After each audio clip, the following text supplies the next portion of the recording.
All right, episode 4 of Dexter New Blood, entitled H is for Hero, or H is for Harrison the Killer.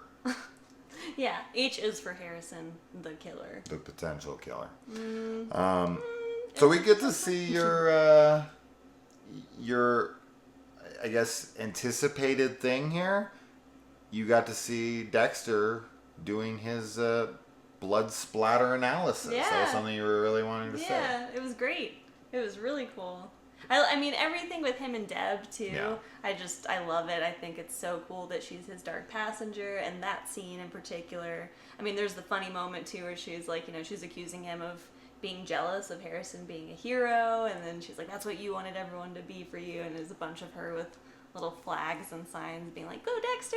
So it's cute. It's really nice to have the sarcasm, because that's one of the things that I think the show does really well. Both her and Dexter are very sarcastic, and I love that. Well, that's going back to its comedic roots, right? Yes. Like, this show is very the dark comedy. Yeah. When it started. And it started to slowly get a little more serious. Mm-hmm. And this season is definitely more serious, but it still has that real good balance of dark humor. And that scene with Deb, much like the scene in the previous episode where she's throwing the body in the wood chipper, mm-hmm. and it's spraying all over the kids, and he's seeing her, and he just turns on the windshield wipers. Yeah. And stuff like that. That's fucking funny. Yes. And this whole Deb with all those signs and all of her is funny, and that's good stuff. And most of the humor comes from Deb mm-hmm. and Dexter interacting with one mm-hmm. another, and of course his little dialogue to himself, his little monologues. Mm-hmm. Right? With that scene, well, we can, I guess, go to the beginning. And I'll wait till we get there to talk about it, but take in whatever order you want. Well, I guess it's more about Deb being his dark passenger. I like that she is kind of, like, it's always paranoid, right? Like, even with Harry, there's, like, paranoia and everything, but it's more of him trying to kind of keep him on track with, like, killing the right people and, following the code. And with Deb, it's like she's really just trying to get him to not kill at all and sort of having him question, like, what his motives are. And it's really interesting because, like, it's obviously not Deb, it's part of him. So it just is, it's such a cool, I just can't get over, I guess, how cool of a way it is to show, an inner conflict with a character by creating another character to represent some part of Vigilante. Thank you. So, it's cool, though, that she's very much, like, trying to talk him down in his suspicions, which his suspicions, end up being correct. So. And she's part her, and she's part him, right? Sure. Like, she's kind of that blend. Harry was a different way with Dexter than Deb is, because their personalities are kind of shining through, because he knew Harry and he knew Deb in real life, right? So it's not like some made up freaking make-believe character like a Drop Dead Fred or something. Was this person has never existed that you're creating from the ground up, and they act however they want. Like, this is part his inner fears of him getting caught, or his conscience. I mean, you get to call him like the Jiminy Cricket or whatever. But it's also very Deb. Like, Deb's dark passenger is different than Harry's was. Yeah. Right? So I do like that. I like that they kind of get blended, that you get half of what really Deb is, and then you also get the personality coming through of Deb. Now, that's of course going to happen because it's an actual, actress, Jennifer Carpenter, playing it. Right. And she's going to play it that way because that's her character. But for the sake of the show and just saying, like, oh, that's cool, I like that it maybe is a happy accident, but I do think it's on purpose, too. Sure, yeah. No, and that's a good point. Like, he obviously is projecting and remembering what those people, would act like around him. So that's blended in with himself, but it's just really neat. And, yeah, I love every scene that they're in together. Yeah. So the big thing with this episode, of course, is, and I think this was something we had discussed and assumed from the last episode, was that there was going to be a potential school shooting. We were pretty sure that was going to happen. And we had read that this episode is called H for Hero. Mm-hmm. H is for Hero, and we were like, oh, is Harrison gonna stop him from doing it or whatever? Kinda, right? Like we're kinda close. Yeah. It's more Harrison sees a way to exploit this kid for his own gain because he is angry and someone pisses him off, and he watches or he listens to this podcast which talks about his dead mother and that he's born in blood, and then he fucking freaks out and he goes and he stabs this kid from behind, as Dexter finds out, because he seems to be the only competent forensics analysis are out there, forensics analyzer. Mm-hmm. And so yeah, he lashes out at this kid, and he knows he has an easy out. He knows that this kid has this book on him and he can easily frame him. It writes itself. It's so simple for him to take it. Now, do you think that this kid was going to actually shoot the school up? Or is this just fantasy because he's pissed off? I mean, he had a hit list. I don't know. It's hard to say. I don't know how many people, go through with kind of... I wouldn't say there were plans necessarily because they're just drawings that we see, but then he has a list of people that he would shoot. And I don't know how many people, that are bullied do that, but then never act on it. So I can only assume that if he had the opportunity to, that he would try and shoot up the school. But I was still definitely under the impression that he was going to ask Harrison, which, Harrison even says, whether or not that's true, to help him shoot up the school. I don't think that happened. I don't think that he flat out asked him either. No. But I don't think that he was planning on doing it by himself. I think that he saw Harrison as this is who I need to kind of fulfill my, my dream of sticking it to the bullies. So. Right, and he kind of got a rude awakening because Harrison is like Dexter. He's, he's a murderer that slinks in the dark and keeps himself private and secret. He doesn't go out and have some kind of bombastic murder spree where he's obviously the assailant. That's just not their style. They're a much more calculated killer. He's Dexter's kin, right? That's not their style. I would say, on what you were saying, because that's what I was about to say, I would say, in my completely knowledgeless opinion on this subject, I would assume that the majority of kids who, think about or even plan a school shooting do not act on it. I would say it's probably a small percentage that actually follow through with it. I'm sure that after, Columbine or any of these, tragedies that happen where these kids go in and typically they're bullied and they're like, fuck this, we're getting back at these kids. I would assume that some kids see that and are like, man, I fucking wish I could do that to my school. These pricks deserve it. I guarantee you there's tons of kids that see that and are like, see it as a good thing. Well, they shouldn't have fucked with them, because they're the bullied ones. Yeah. Which is, yet again, we've said a million times, don't bully people, man. Don't do it. Not because they're going to shoot the school up, just because it's wrong. Yeah, just to be a decent person. Don't be a dick. But I would assume, what do you think?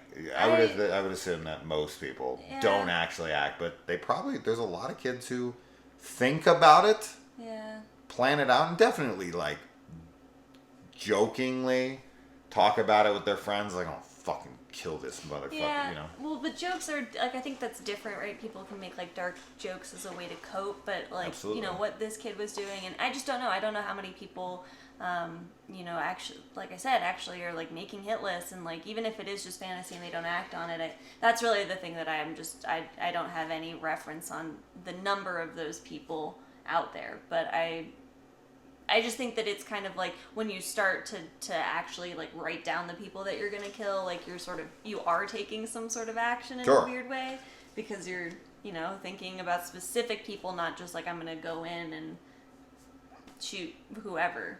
So it's hard to say. I don't know. I don't know the answer to it, but it makes me sad to think about because I just can't imagine.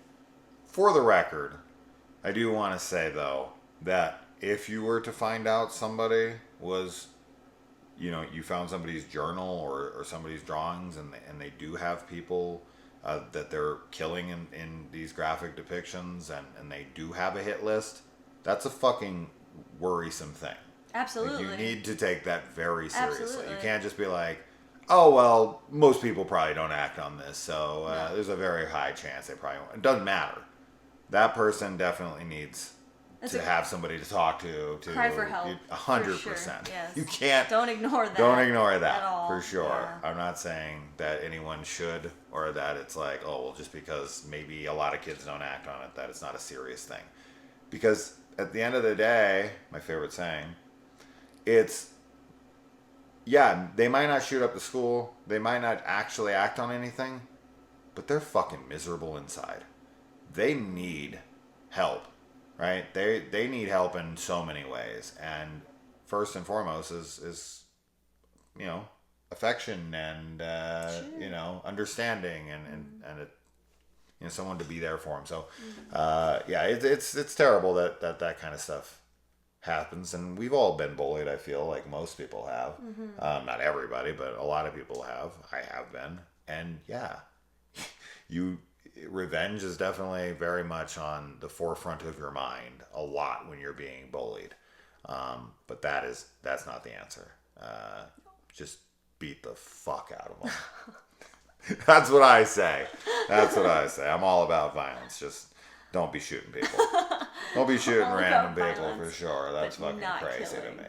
No. I mean, it depends. It depends on how insane we're talking here.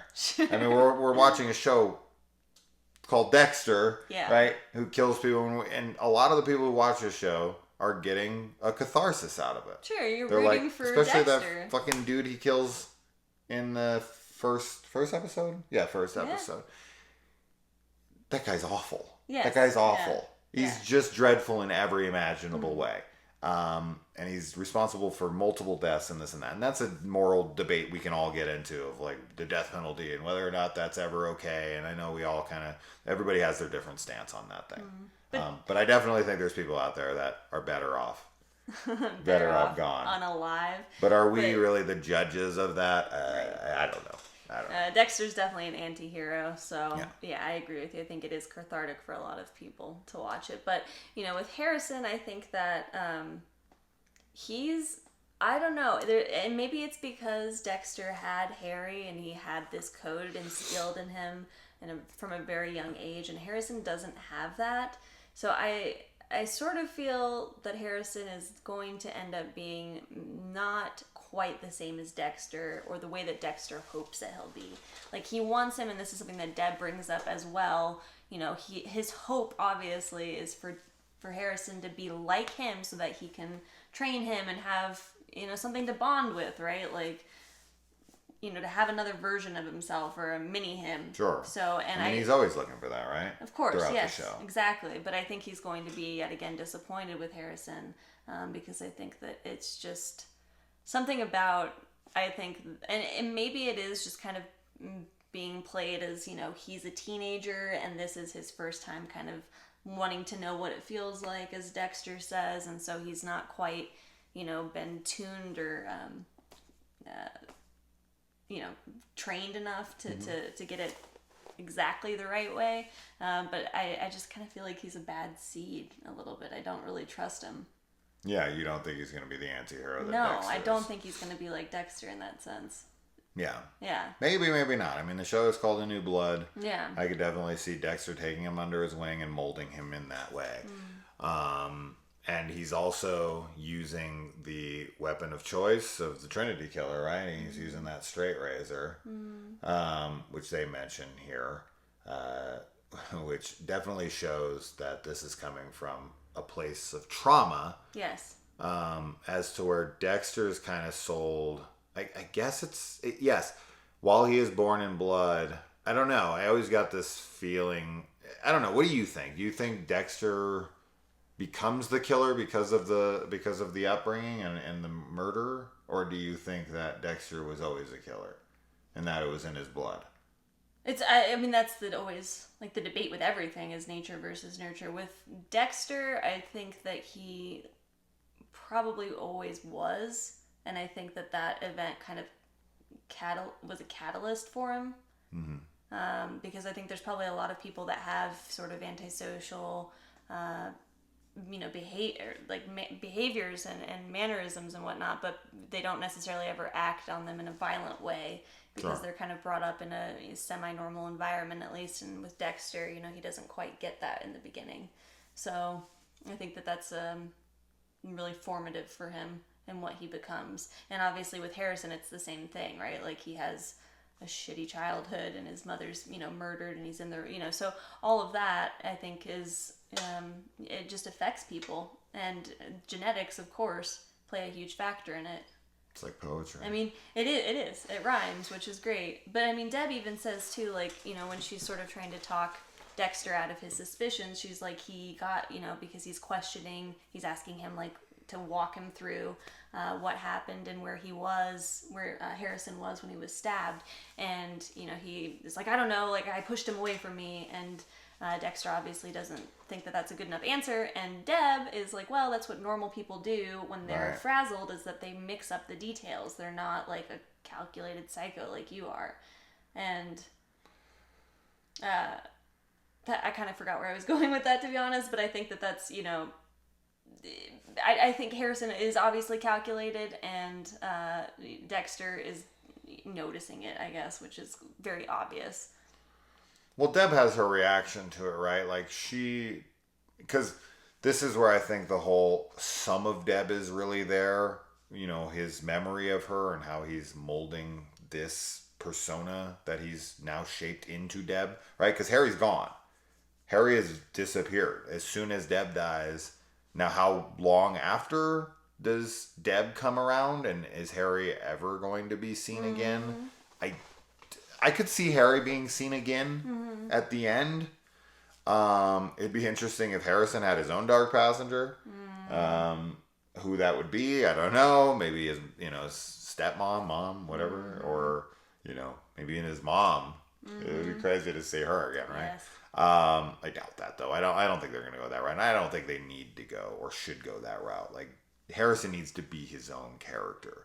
He can't just be mirroring Dexter in every way. Sure. Right? And we've already established that we don't really think that Harrison is like Dexter in that anti-hero kind of way anyways, and might even be a problem. Where Dexter's going to have to make some really tough decisions like, oh my God, is my child a monster? Yes. Like, that's what I'm thinking. Am I really the person to judge this? Sure. Like, do I have the right here? Like, who am I to say? Everyone would think I'm a monster, and now I'm judging my own son and thinking he's a monster. So I could definitely see it going down that road where they get at odds with one another. And Dexter's very against what Harrison is doing.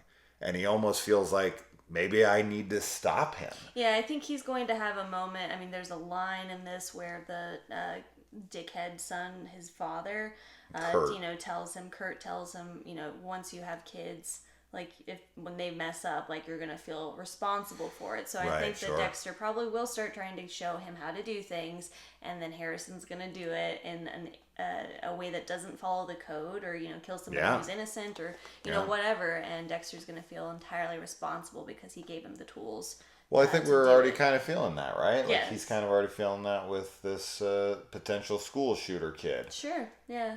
Even though he hasn't really, I guess obviously leaving Harrison is something he can feel immense guilt for, but I do think he is, at this point, I think Dexter is excited about the possibility of Harrison being like him and having a dark side, and not necessarily at the point where he is worried about Harrison as something that he'll need to take care of, possibly. Yeah. So. We shall see. We all but get the confirmation that Kurt is the killer of the young girls in this. I mean, he takes this young girl back to his place and is showing her down to a basement. I think the exact same one that girl ran out It looks of. like it, yes. Or she's shot in the back. I mean, we had already established that this is him. So it will be of no surprise at all that, and there's all the missing kids and all the missing people in town. And we now have Molly, the little podcast sleuth, who is fucking Logan, the little deputy here, but also digging into missing persons cases. And she is going to work side by side with Dexter's little girlfriend here, Angela Bishop. That's right. And we find out that that the girl that was missing is her best friend. We'd wondered who she was to her, but they say it's her friend. Yeah, it's not Iris. Yeah, Iris is her friend, not her sister, right? Yeah, but that's not the one that's missing that they're talking. I know, but they mention it. They say that, you know, she's like, when my best friend went missing. Oh, for in Iris, this, because we didn't know who Iris was, right? I don't think that was ever established who it was. So Iris is her best friend, who is her daughter's real mother. Is that right? Am I missing? You tell me. That? I think that's what that is. And then, but for the girl that Molly, that the podcaster finds, her name's like Faith or something. Yeah, no, I know that's not the same person. Yeah, she's I knew that for sure. I think that's right. I could be really wrong, but I think so. If Iris is her best friend, and then her daughter obviously isn't really her daughter, and that's Iris's daughter. Okay. Because I'm remembering. This is one of the issues with watching so many Yellow things. Jackets and Day of the Dead and Chucky Yeah. and I Know What You Did Last Summer and all these other shows that we're covering, and I'm like wait, who is it again? That's right. Okay. I think you're right. Yeah. But they're joining forces now, and she's gonna start helping her track these people down. And I do think she's gonna stumble upon Kurt, and she's gonna get herself killed. Yes, I do too. And she reminds me of Margot from I Know What You Did Last Summer. She's got the influencer vibe going on, which is, you know, it's cool. It's very modern. It's a very modern thing. She's got 800,000 armchair sleuths, which is, it's an army. It's an army, yeah. It is, yeah. Like, there's a lot people can dig up. There's a lot of misinformation out there, but there's also a lot that large number of people can find when they're all looking. Sure, I mean, So, look at like it's Unsolved Mysteries. Look at the Walmart freaking missing posters and whatnot. Look up the numbers on how many people were located because of that. Just getting more eyes on. That's why they send out an Amber Alert to every single phone. You know, if you got enough eyes out there, you have a much better chance than just leaving it to the police. And if everybody can be the eyes and ears, then Jesus, your chances go drastically up. Yes. I do love that Harrison, he doesn't really keep a super low profile and like try to play a hero. Like he goes and he talks to the family of this guy that he stabbed, and he tries to go in there and be helpful, but he also like stands up in front of his whole the whole class of people who were on the hit list and was like, you guys were dicks to him. Yes. Now I like that a lot. This is rich coming from a kid who just attacked this kid. Of course, right? yeah. He's a hypocrite, is for sure, but I do love that. I love that because just in the last episode, he goes to freaking choke this dude out and scares the hell out of him, and then in that assembly, he's like, Thanks. Like, hey man, we need to give a thanks to this guy. And I was like, whoa, that was a big jump. And then Harrison's like, no, you're a dick. Like, you're the reason that he felt this way. And we don't really know, like, the way that the episode plays out, he listens to the podcast about his mother and kind of starts freaking out. And then the next, time we see him, he's already stabbed his friend. So we don't know what happens in that time period, if he went to try and talk to him and his friend said something to him and that, like, further triggered him, or if he's just purely lashing out because he wants to hurt somebody and know what it feels like. We don't know, but it's a weird feeling, or it's a weird, like, combination for him to have stabbed him and kind of, set him up to now go to juvie.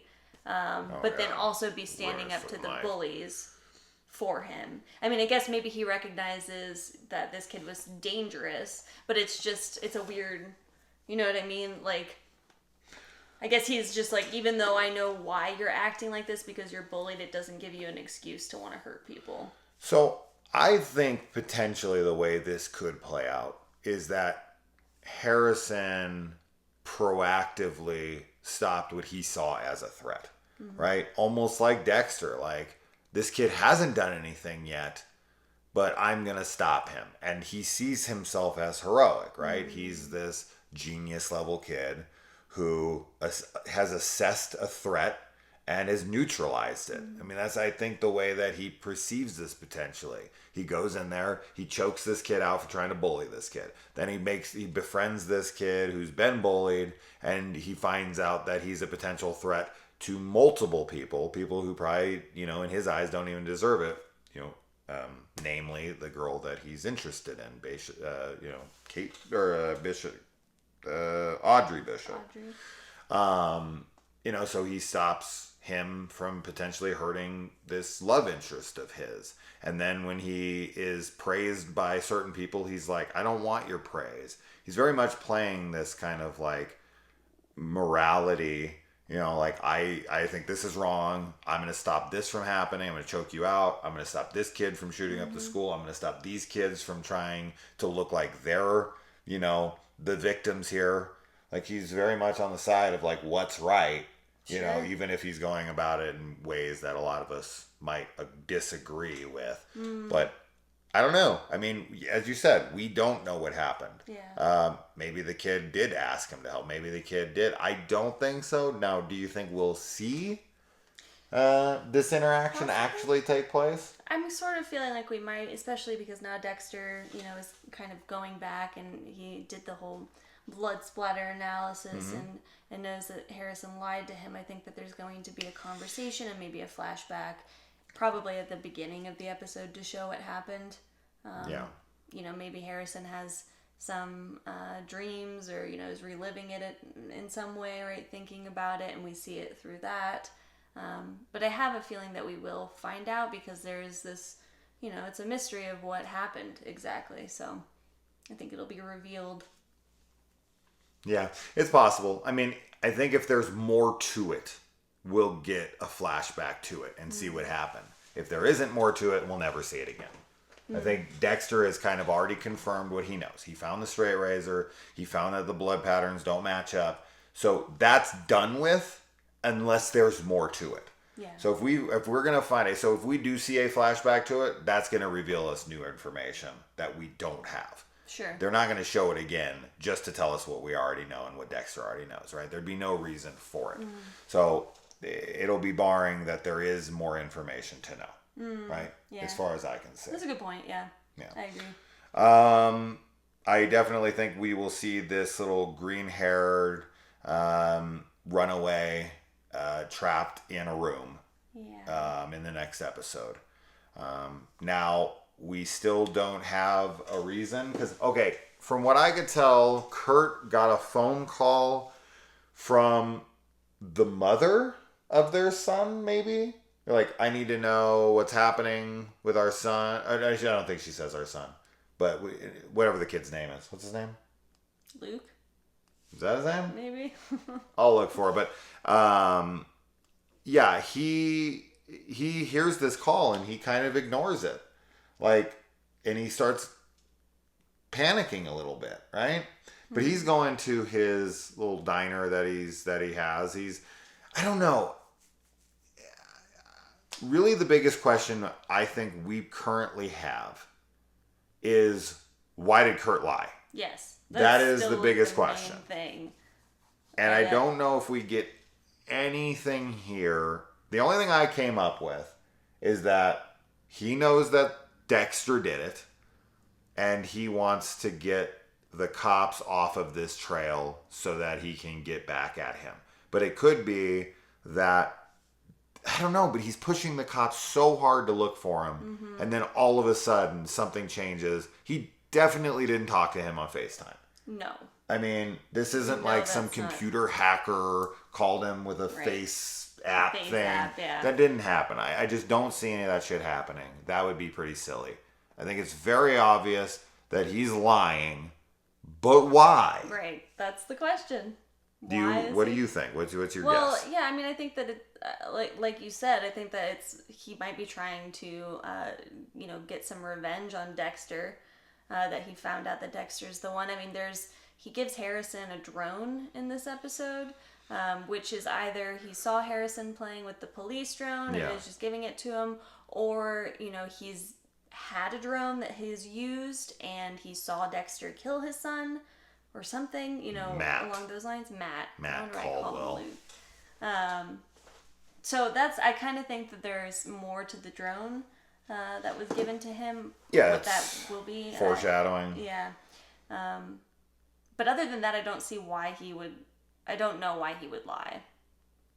Unless somebody was tricking him. That's really the only thing. And then he's not really lying on purpose. He's just getting false information. But I don't know how somebody could be tricking him with a FaceTime call. See, if he was lying, if he was not pushing the cops to go look everywhere for his kid and being very forceful, and he was immediately like, oh, no, I just heard from him.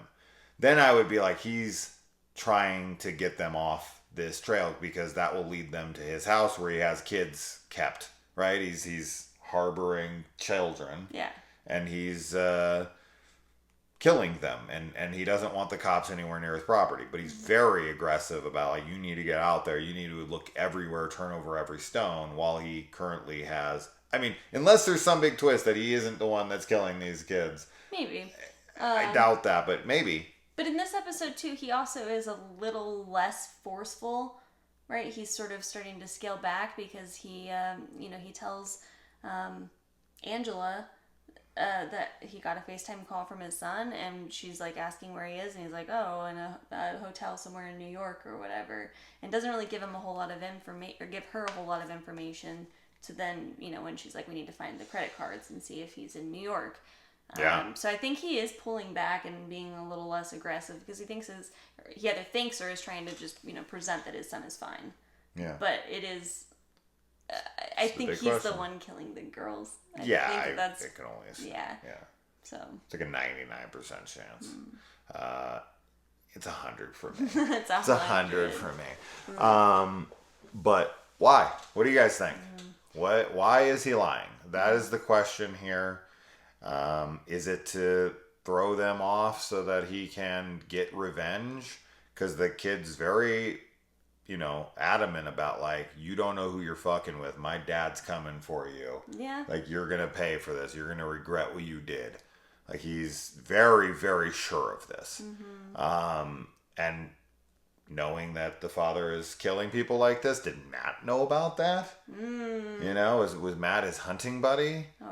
Is he out there? Is he buying that new gun to try it out to go kill with his dad? I don't know. I maybe. But yeah, as you said, like, Kurt's like, he sees Dexter's kid as a hero, and is out there like, hey, your kid's my kid's a fuck up, and all this. So, like, he's very much acknowledging that his kid is a terrible person, and that he's a fuck up, and he blames himself for not having stopped him. So it's not like he's trying to portray this happy family, that his kid was this perfect child, and that they had this hunky-dory life. Like, he's very open about, like, no, I fucked him up, and he's a terrible person.